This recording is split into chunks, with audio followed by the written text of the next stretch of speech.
I'm John Hanna with CDTV.net, and we have Shai Ghazani, or Dr. Shai Ghazani, CEO of NeuroMetrix Incorporated, ticker symbol NURO, NURO, joining us.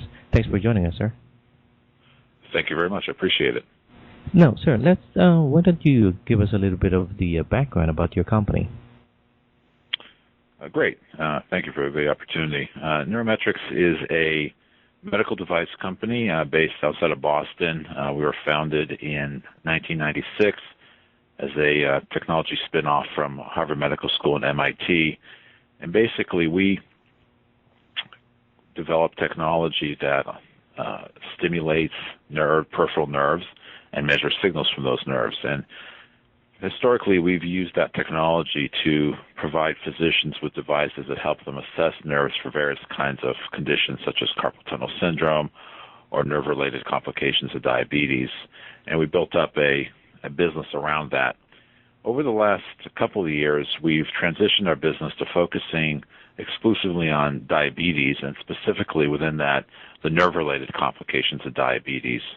So now we're developing devices that both help physicians assess patients with diabetes for nerve complications, which are called diabetic peripheral neuropathy, or DPN, as well as we have products in the pipeline to treat the complications of this nerve damage.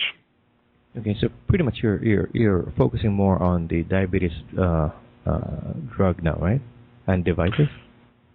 Right. We are focused on diabetes, broadly speaking. Within diabetes, the nerve-related complications of diabetes, which are called diabetic peripheral neuropathies, or DPN, which is the most common chronic complication of diabetes. So we've gone from basically having a general purpose view of nerve testing and nerve disorders to focusing just on nerve disorders within the diabetes arena, because gives us clinical focus and market focus, but it's a very large market opportunity because it affects half of all people with diabetes, which is over 10 million people in the United States with neuropathy, as well as over 150 million worldwide. Right. Now that you mentioned the market potential for this device, tell us some more about the device itself. What does it do? I mean, how can the patient use the device? Great. Well, it's a test. It's a test that's used at the point of care or right when the patient visits a physician. It's actually a test that's used by a physician. So what it does is it allows a physician to very quickly and accurately and quantitatively assess a patient's nerve function. And by doing that, they can detect the damage to the patient's nerves from diabetes at a much earlier stage than they would using the alternative, which is a clinical examination, such as using a tuning fork or a reflex hammer, which are important clinical tools, but they only identify the damage to the nervous system at a late stage. So with this device, it's literally a 30-second test that a physician can perform when the patient visits the office. They can detect the damage early, they can intervene, and in many cases they can slow down or even halt the progression of the nerve damage before it's really done created a lot of problems for the patient. So again, this is just the device is an identification or an early warning device for any nerve damage that could potentially be more dangerous down the road, right? That's correct. And not just does it provide an early warning, but it quantifies the severity of the damage, because most people with diabetes will have some nerve damage, but the real question is it a very mild form that can still be reversed or at least halted, or is that a more severe advanced stage where the patient really needs to be put into an aggressive foot care program, because one of the critical consequences of having nerve damage in your feet is that you can't feel your feet, and so you're very susceptible to injuries that can ultimately lead to infections and so-called foot ulcers, which unfortunately can result in requiring amputation. So it both gives you early warning, but also quantifies severity so that the appropriate therapeutic intervention can be undertaken. Okay, is the product out in the market now? Yes, so the product was launched in the fourth quarter of 2011, so we have 3 quarters of commercial experience behind us. We've shipped almost 600 devices thus far. We've been very encouraged by the market adoption. We've been focused on a couple market segments. one of the key market segments there are endocrinologists and podiatrists, because these are clinicians that focus a great deal of effort on nerve damage, and particularly in the feet in the case of podiatrists, and in the case of endocrinologists, they're very focused on the complications of diabetes. More recently, we've identified some very strong opportunities in managed care, and we've also had some success with retail health.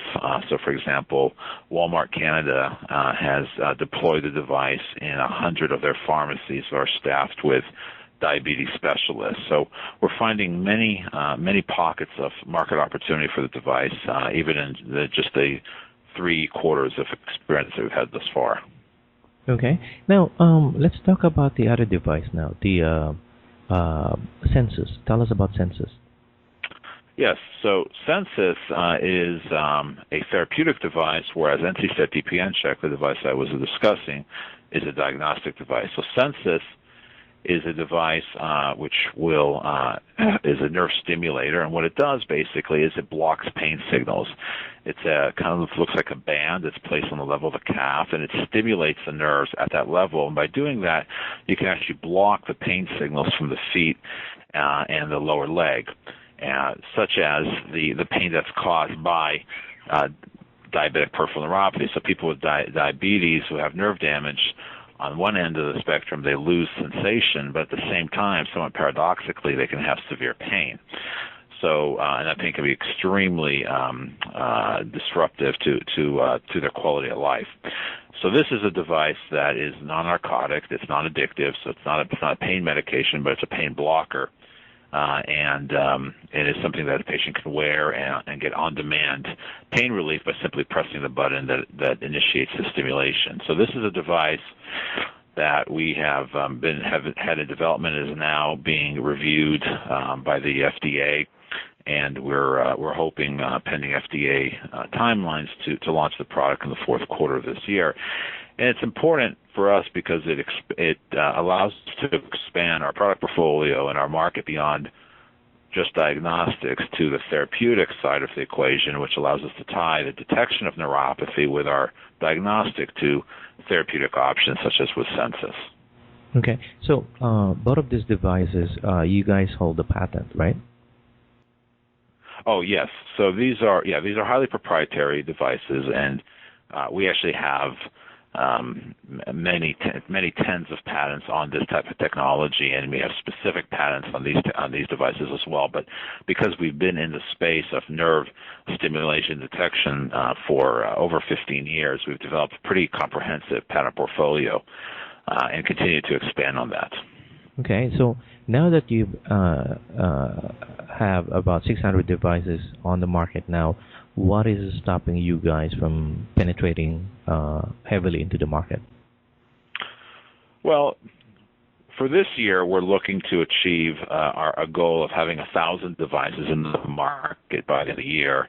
And for us, we believe that should represent something of an inflection point where the density of adoption is such that there's enough referencing, community referencing, and physician referencing that we'll start to see more rapid adoption. But basically, our task is to grow the adoption, to continue to educate physicians and other providers and insurance companies and so forth on the benefits of fast and accurate and quantitative detection of neuropathy. And then with Sensus, our challenge is, number one, to get it on the market, and then to educate physicians who are prescribing pain solutions for people with painful neuropathy to educate them about this option. So it's really, to a large degree at this point, it's execution. It's getting the word out, educating physicians both on the clinical benefits, and then educating insurance companies and governments on the economic benefits of this type of technology. Okay, now let's look at the financial side. So let's say, for example, you have all of this plan in front of you, and then what are the costs involved in making that happen and make a profit? Well, we haven't given specific guidance on when we expect to be profitable At this point, we're really focused on achieving market adoption and demonstrating that we're building a unique diabetes franchise around diabetic peripheral neuropathy, because there are no medical device companies focused on this space. So we have a unique opportunity. That being said, we have a pretty good balance sheet. We reported, in fact, our second quarter earnings call and earnings report that we have over $13 million on the balance sheet. Our cash consumption in the second quarter was just under $2 million. So we have a runway here to continue to build adoption and continue to build to strengthen the financial structure of the company. But as far as specifically giving guidance and timelines on when we expect to turn profitable, we're really not in a position to do that at this point, because we're only 3 quarters into this diabetes business, which is really our focus. We've taken our historical business, which we call our legacy business, and really just put it into a cash generating mode. So we're not investing in that business. So we're still transitioning to this diabetes focus, and I think it's still on the early side for us to really project out how rapidly that's going to grow and how rapidly that could become profitable. Okay. And any words to the investment community out there? I think what we're trying to build at NeuroMetrix is a diabetes franchise, a medical device company that's focused on a complication of diabetes, diabetic peripheral neuropathy, or DPN, which is a very common, in fact, the most common complication of diabetes. There are no other medical device companies focused on that segment of the diabetes market. We have one product already in the market that's starting to gain commercial adoption, a second product that's we hope to have on the market by the end of the year. So I think we're starting to demonstrate that there's a real market opportunity here for devices to help detect and manage DPN, and in that respect, we'll be the leading company in that sector. So we think it's an intriguing sector, and hope to continue to demonstrate growth that will be encouraging to investors. That's Dr. Shai Ghazani, CEO of NeuroMetrix Incorporated, ticker symbol NURO, NURO, and I'm John Hanna with CDTV.net.